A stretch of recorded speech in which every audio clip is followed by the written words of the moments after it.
still in contract with the court at that time, it's because he signed bail the first time.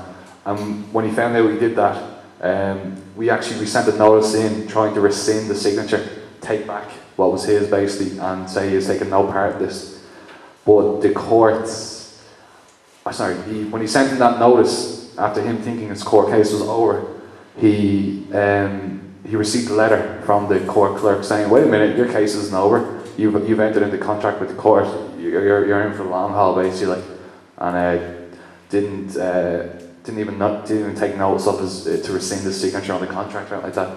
So then my brother was like, "Oh, for fuck's sake!" Like, sorry, but he sent. Then we sent a note. He sent in his notarized claim of right, and again trying to rescind the signature.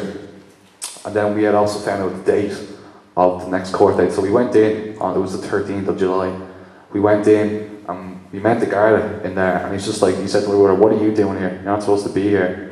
What they were planning to do was try and convict him in his absence, so they could put a warrant out for his arrest and take him down. So my brother had served notice in the courts, his notice of understanding, blah blah blah.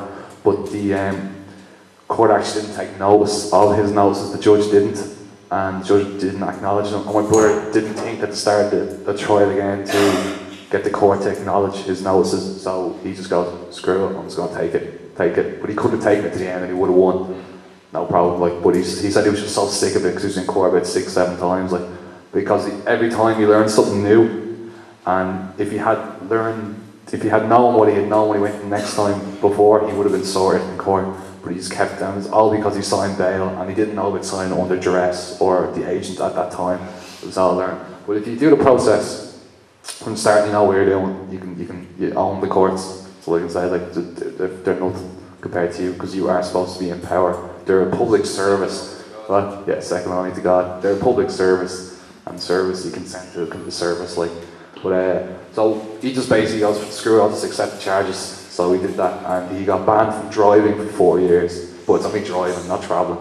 And we let them know what driving means for a second. Driving basically means to engage in commerce on the roads.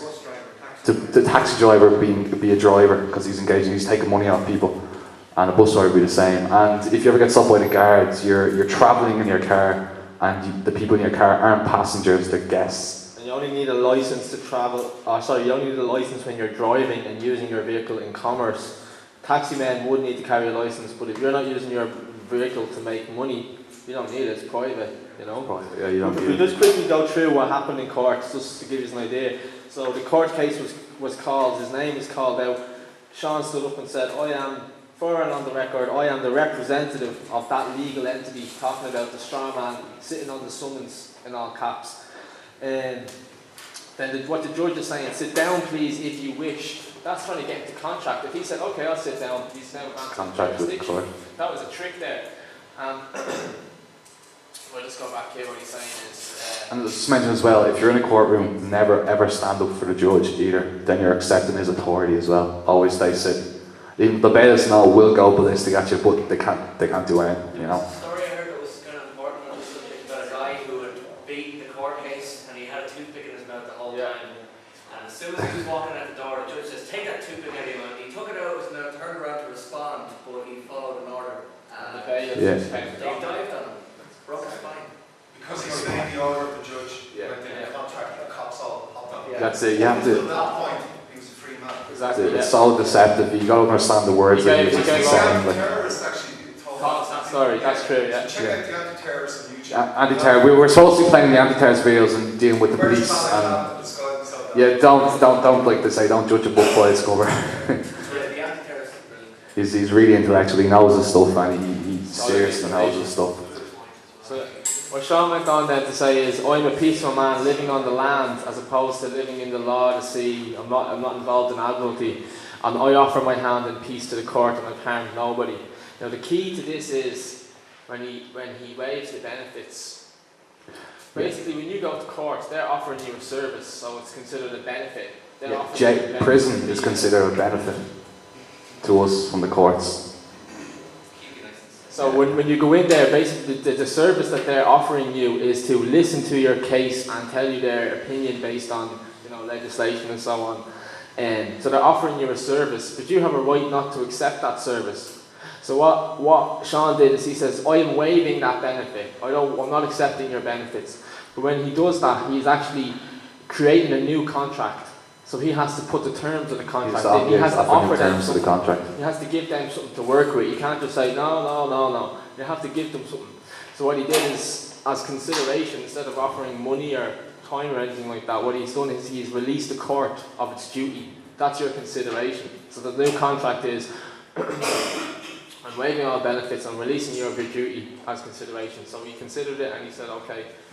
But as you heard then, there was stuff said that we couldn't pick up in here, so... What Sean could have done when he was walking out, he could have said, foreign on the record, case closed, it's dismissed. If he had done that, he would have been grand. And you have the right to do that. You can dismiss right, your own case on the grounds that the judge can't hear you. The judge itself is not supposed to actually get involved with you, the defendant, and the prosecutor, the Garda. You're not supposed to get involved whatsoever. He's just there to make sure everything goes down. So the thing about he's the referee. You have to, in order to go to a lawful court, like, someone has to have a claim against you.